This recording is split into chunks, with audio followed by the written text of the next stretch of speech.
Salam əziz izləyicilər. Mən Gülnar, Azərbaycan dili müəllimiyəm. Dilimizdə elə sözlər var ki, onlar tərkibinə görə 2 cür və yaxud da 3 cür təhlil oluna bilər. Bununla bağlı sizinlə bir dəfə də video çəkmişdik. Bugün də həmin videonun ikinci hissəsini sizinlə bölüşəcəyəm. Sözlərimizə keçməmişdən öncə isə dərslərimiz haqqında sizə məlumat vermək istəyirəm. MİQ və sertifikasiya imtahanına hazırlaşan ibtidai sinif müəllimləri, əgər bizimlə hazırlaşmaq istəyirsinizsə, 077 325 7077 nömrəsi ilə WhatsApp vasitəsilə əlaqə yarada bilərsiniz. Dərslərimiz həm onlayn, həm də əyani formada olur. Əyani dərslərimiz Bakıxanov qəsəbəsində keçirilir. İndi isə keçək sözlərimizə. Lövhədə gördüyünüz bu sözlər tərkibinə görə 2 cür təhlil olunur. Mən sana görə də 2 dəfə yazmışam bu sözləri. Birinci sözümüz ürəkdən sözüdür. Ürəkdən sözünü həm ürək sözün kökü, dən qrammatik şəkilçi kimi götürə bilərik, yəni çıxışlı hal şəkilçisi kimi götürə bilərik. Məsələn, deyirəm ki, ürəkdən çıxan ən böyük damar aorta damarıdır. Bu zaman söz dəyişdirici, qrammatik şəkilçi olur. Bir də bu cür düşünə bilərik ki, mən onu ürəkdən sevirəm. Mən onu necə sevirəm, nə tərzdə sevirəm ürəkdən. Yəni, ürək sözün kökü, dən isə söz düzəldici leksik şəkilçi olur. Zərf düzəldən leksik şəkilçidir. Bir var ürəkdən, nədən? Çıxışlı hal şəkilçisi. Bir də var ki, mən onu ürəkdən sevirəm, nə tərzdə sevirəm?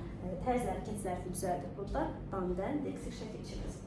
Açar sözü, açar sözünü isim kimi düşünsək, yəni qapını açmaq üçün istifadə etdiyimiz açar əşya kimi düşünsək, açmaq sözün kökü olacaq, ar isə söz düzəldici, yəni leksik şəkilçi olacaq. Bir də var ki, açar sözünü biz hərəkət bildirən söz kimi, yəni feil kimi düşünək. Məsələn, o qapını özü açar. Nə edər açar? Yəni, açmaq sözün kökü, ar isə qeyri-qəti gələcək zamanın şəkilçisi, yəni qrammatik söz dəyişdirici şəkilçi olacaq. Yanacaq sözü. Yanacaq sözü isim kimi düşünülə bilər. Neft, benzin, o mənada. Bu zaman yanmaq sözün kökü olacaq, acaq isə isim düzəldən leksik şəkilçi olacaq. Bir də var ki, yanacaq sözünü biz hərəkət bildirən söz kimi, yəni feil kimi düşünə bilərik. Acaq gələcək zamanı, qəti gələcək zaman şəkilçisi olacaq. Yanmaq sözün kökü, acaqsa söz dəyişdirici, yəni qrammatik şəkilçi olacaq.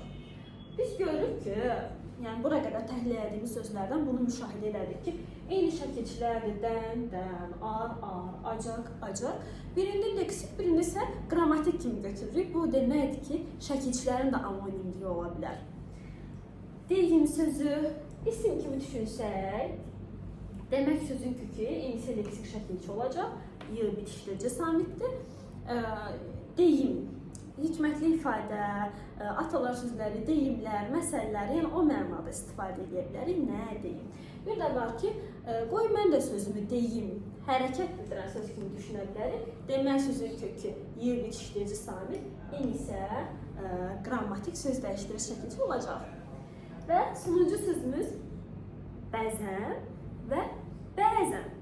Bu söz özündə bir çox qaydanı birləşdirir. Bəzən sözü həm uzun tələffüzə görə mənası dəyişən sözdür. Əgər biz bu sözü uzatsaq, bəzən desək, bu ara bir zaman zərfi olacaq. Məsələn, mən bəzən onunla görüşürəm və bu zaman bütöv kök olacaq. Bir də var ki, uzatmadan deyim, bəzən. Bəzənmək feilidir bu. Yəni, özünə bəzək düzək vermək. Bu zamansa bəzəmək sözündən, bəzəmək feilindən bəzənmək feili yaranır. Yəni, burada n feildən feil düzəldən leksik şəkilçi olur. Və burada heç bir uzun tələffüz olmayacaq. Əgər videonu bəyəndinizsə və bu cür sözlərin davamının gəlməsini istəyirsinizsə, hətta 3 cür təhlil olunan sözlərimiz var, onlardan bilmək istəyirsinizsə, o zaman rəy bölməsində bunu bizə bildirə bilərsiniz. Video faydalı olursa kanalımıza abunə olmağı və videonu bəyənməyi unutmayın. Növbəti videolarda görüşənədək.